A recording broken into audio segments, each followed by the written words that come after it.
Welcome to Spotlight. I'm Chelsea Stark-Jones. Spotlight is a monthly video magazine program produced by advanced television students at the University of La Verne. Tonight's episode focuses on art and culture near La Verne and San Dimas. The 4 videos in tonight's Spotlight all look at interesting museums in the Pomona Valley. Scripps College and Claremont recently added a new major, art conservation. The preservation of art is important in connecting us to our past. The following video focuses on the practice of art conservation, the wide variety of techniques used in preservation of art, and some ethical issues involved in art conservation.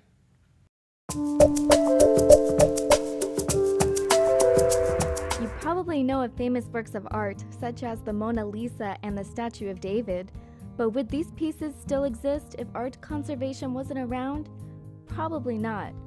That's why Scripps College has taken upon themselves to develop a new major, art conservation. And here's what will be one of the first graduates of that major. Hey, so I'm Robin Dubin. I'm a senior art conservation major at Scripps College. So the new major was started in 2010, and it was really a response to students who were majoring in either art or science or a related field and wanted to go into art conservation, but didn't really know how to break into the field. So what this major really does is prepare students to be accepted into grad school, to build a portfolio, to take the required classes that you need to get into grad school. Robin has taken upon herself to give art lovers a glimpse of what it takes to conserve art with her self-designed exhibit. So a curator will design the exhibition, will write the wall text and figure out where everything goes, and basically design the content and the layout of everything. We have a section that sort of covers the history of conservation of ceramics and how that's evolved over time, how we've come to a better understanding of how to conserve this material. We also have a few objects that are art pieces by Paul Soldner, who was a teacher in the ceramics department from 1956 to 1991. He's a very well-known, innovative artist. That's very interesting, Robin. But since this is a new major, let's talk to one of the professors who made this exhibit possible. Well, my training is as a geologist and as a microscopist, and I have 20 years experience working for the Getty. This exhibit is based on project-based learning that went on in a class that I taught last spring on Art Conservation 101, Introduction to Art Conservation. So the students broke up into 5 different teams and worked on 5 different areas. And the way I think of being a professor is you're like a conductor of an orchestra, you're a guide. You're not necessarily the fount of knowledge, that you're there to guide the students in creating their own knowledge. Right. It is a brand new major, and it's designed to make them aware of just how broad a field this is, that it involves everything from how are we going to save Venice, for example, in Italy. Major problem involving climate change and management of a World Heritage City. Down to individual objects. It turns out the letters and travel writings of Ellen Scripps, the founder of this college, are not online, and so digital preservation is a really important topic. And one of the things the students are going to be working on this semester is gathering these materials and making sure that the originals will survive into the future, but also that we can provide access by digitizing them and making them available. People wouldn't normally think of art materials as being unethical, but when art is composed of human flesh, people might take a minute or two to think about what is actually being conserved. A book that's found in human skin, human leather, and that was kind of has a little bit of a sordid history. It was procured by this Englishman who decided that he wanted one of these. And he bribed a med school student to steal him some skin from a cadaver and had some leather made out of that. So, as you can imagine, it has a complicated history as an object. It is a book, it is, a legitimate art object, but it's also the remains of a human being. He donated his own blood, and the Quran was written literally with the blood of Saddam Hussein. And so this object still exists, and the question was, what do we do with it? Thank you for joining us on our exploration of art conservation. Now here's some last words from our curator. There's just so much that's been lost over the years because nobody cared or knew how to conserve it. Nobody knew how to keep it for future generations so that they could learn from it and have it as their own. So I think it's really important. The Plains of Fame Air Museum in Chino is the first air museum established west of the Mississippi River. The Plains of Fame has made it their mission to preserve our aviation history for over 5 decades. With a collection of over 150 aircraft, including some of the rarest planes in the world, it is truly an impressive sight. So strap in and prepare to let your imagination take flight with Plains of Fame.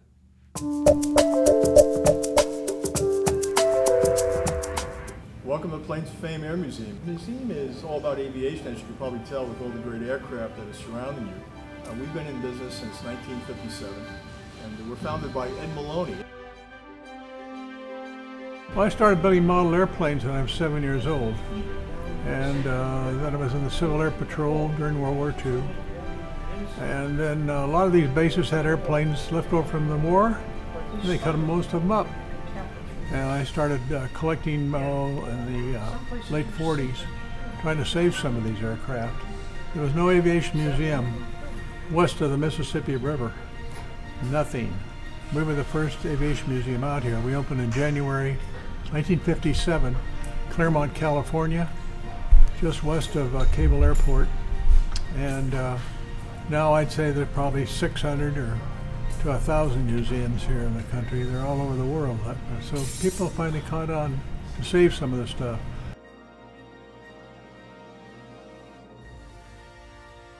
The plane that's behind me, this is the Wright Flyer. This is the first aircraft that actually attained controlled flight. The Wright brothers were bicycle mechanics, and they were very interested in aviation. And they were intent on building an airplane that could not only fly in a straight line, which is the way things were progressing at the time. They wanted to build an airplane that could actually fly in a controlled manner. So they came up with the idea of having an elevator, which is the small control surface or wing in the front of the airplane. On modern aircraft, you find that on the rear of the airplane. But there was a reason why they did this. It allowed them to pitch the nose up and pitch the nose down. So that's what this control surface does. The pilot actually laid down flat on his stomach inside the aircraft, in between the wings. And his torso would be straddling the control surface that he moved back and forth. And that actually warped the wings. So with the movement of his body, his torso left and right, he would control the wing warping, which allowed the plane to roll. There's a control stick in front of him that controlled the elevator. So that allowed the airplane to pitch up and down. This airplane is a torpedo bomber. Grumman came up with a design that allowed the aircraft to efficiently fold their wings back. And the reason for that was, the requirement for that was that these planes were carried on naval ships, aircraft carriers. And in order to put the maximum amount of airplanes on a relatively confined space, such as a ship, you needed to be able to fold the wings back so you get more airplanes in a confined space. So you can see on this airplane, the wings are folded back, and you can see that it reduces the width of the airplane considerably, so you get more of them side by side. This airplane is a torpedo bomber, and it had a crew of 3, so this was not a fighter, meaning that it wasn't designed to fight other enemy aircraft, it was designed to sink ships. So it carried a torpedo, which is we're still using them today. Torpedoes are most typically associated with submarines. In this case, the aircraft carried the torpedo, but it's very similar to the ones that a submarine would carry. It had about a 2,000-pound warhead, and if it was aimed properly, it would sink a major capital ship, such as a battleship or an aircraft carrier.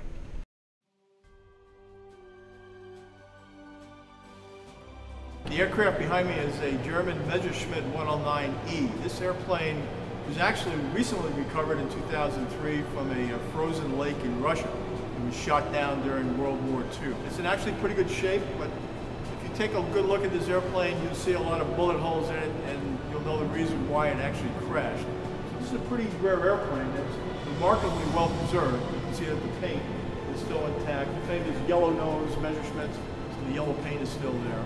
And this plane will be restored back to flight. We'll fly again. It's kind of cramped in this airplane. If you look at the cockpit, there's not a whole lot of room for the pilot. And again, this is not a comfortable plane to fly. It was very difficult to land and take off. If you look at the landing gear, it's quite narrow. But then again, like everything else in war, it wasn't built for comfort. Nothing was built for comfort. This plane was built for one thing and one thing only, and that was to shoot down enemy aircraft. This airplane right behind us is a Japanese Aichi D4Y Judy dive bomber.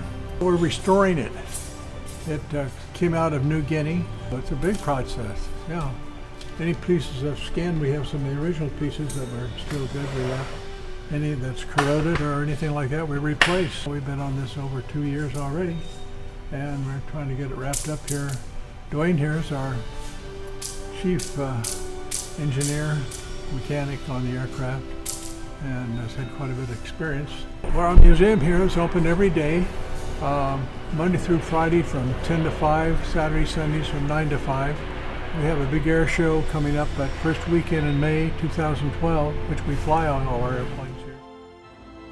The late 60s and early 70s were an exciting time for art in Los Angeles and its nearby suburbs. Colleges in Southern California were home to new advancements in avant-garde and more experimental art forms. The Museum of Art at Pomona College is currently hosting an exhibit called It Happened at Pomona, which celebrates Southern California artists and the work they created from 1969 to 1973. Pomona College Museum curator Rebecca McGrew tells us about the current exhibit and future plans for the museum.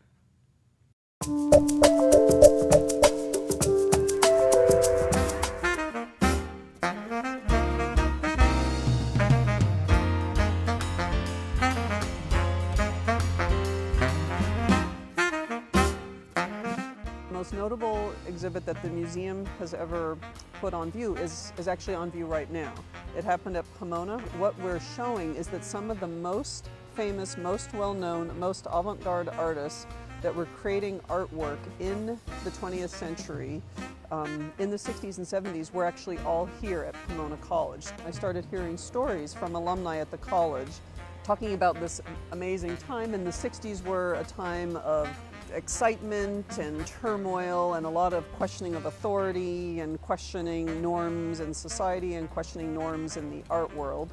So there were a lot of new art forms. I thought, well, you know, I've got to find out more about this. What really happened at Pomona? The first section of It Happened at Pomona looks at the work done under Hal Glicksman, the curator here at the time, who invited artists in not to present work that they'd already done, but to say, here's a museum space, what can you do with it? Tom Etherton is the artist who created Rise. It's a fabulous piece that was created 40-some years ago. You know, you see that and go, okay, we're going to do this. And then that's the easy part. The hard part is then actually doing it. Figuring out the difference in materials now. Things are different, lights are different. Tom is an interesting artist. He's working in that kind of light and space vocabulary, but he also thinks of himself as a painter. What Tom was interested in doing was creating a room-sized piece. You get to this point where you've built this whole structure, you've got the lights up, you put this plastic up, and there's no way you're going to get this beautiful blue, even, you know, walls, these curved walls. I sent everybody home. It looked like it wasn't going to work, and I stayed late. And I started, well, let's see what this thing does, and I did it myself one day, and I started laughing and giggling because it was actually working. And when you walk into the Rise, it's as if you walk into a fully immersive painting, except it's not pigment, it's white. It's quite a remarkable piece. What you're looking at here is the documentation of a piece that was done under Hal's tenure in 1970 by Judy Chicago, who was working in a form called Atmospheres. And this was number 8 or 9 in her series of Atmospheres. This was called Snow Atmosphere, and she did it in February 22nd of 1970. She was interested in what a lot of artists were doing, was expanding the notion of, you know, what makes art. So she wanted, with her Atmospheres, it was taking art out into the landscape.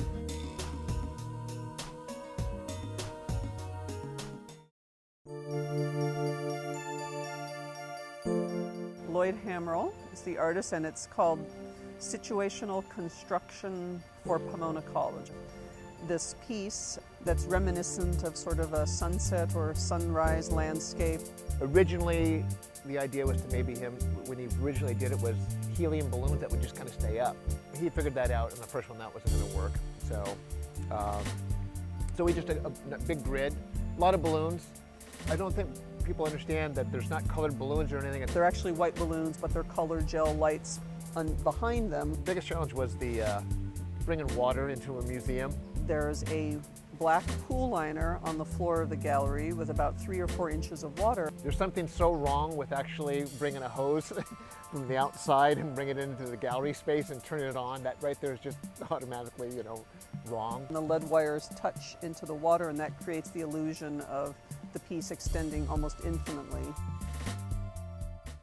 It's been a challenging project, all in an effort to have students think of the museum not as a place they have to go because it was assigned for a class, not as a place to send their parents when they come to visit. We're a college museum, so we're here as a resource for students. So we have, with all of our exhibitions, we plan programming where we hope students will come into the museum and visit it, engage with the exhibitions and the artwork in our collection.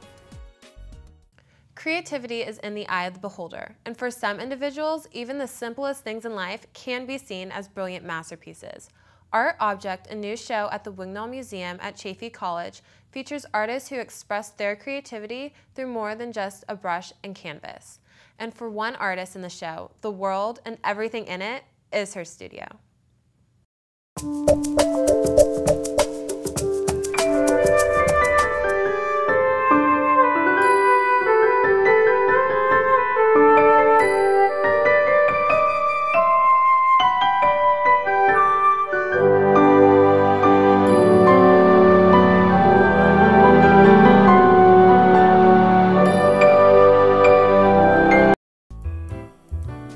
Art Object is the new art exhibit over at the well-known Wignall Museum of Contemporary Art, located at the Chaffey College campus. This art exhibit features artists such as Lester Monzon, Nathan Bennett, and Yolanda Ballera. Art Object presents different variations on the relationship between art and objects in our world. It shows how each person's background influences how they respond to the objects displayed. Is this a chair or an empty man? Is this a mirror or someone's hardships? Assistant curator Roman Stolenwerk knows the Wignall Museum inside and out. For the art object exhibition, the director here, Rebecca Trewick, gave me the chance to curate an exhibition. So an idea that I've been interested in a long time as a curator is just partially in design and art and how they relate to each other. So I knew what I was kind of interested in to begin with, so I wanted to find a contemporary designer to bring to the museum.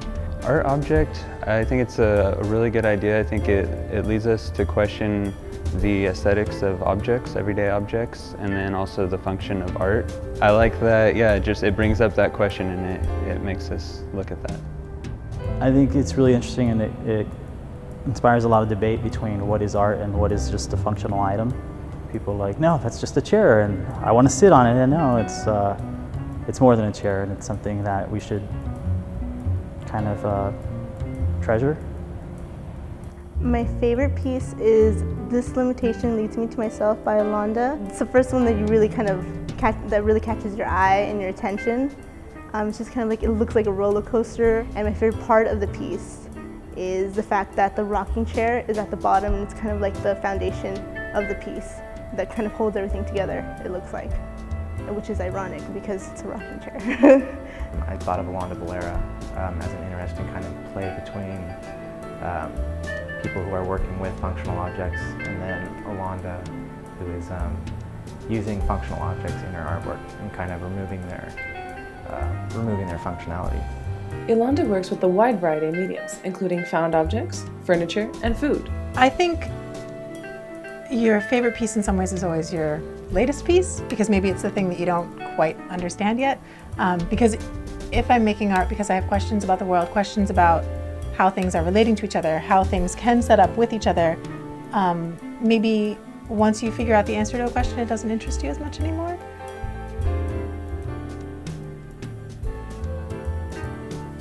Generally, I find materials that speak to me in some way.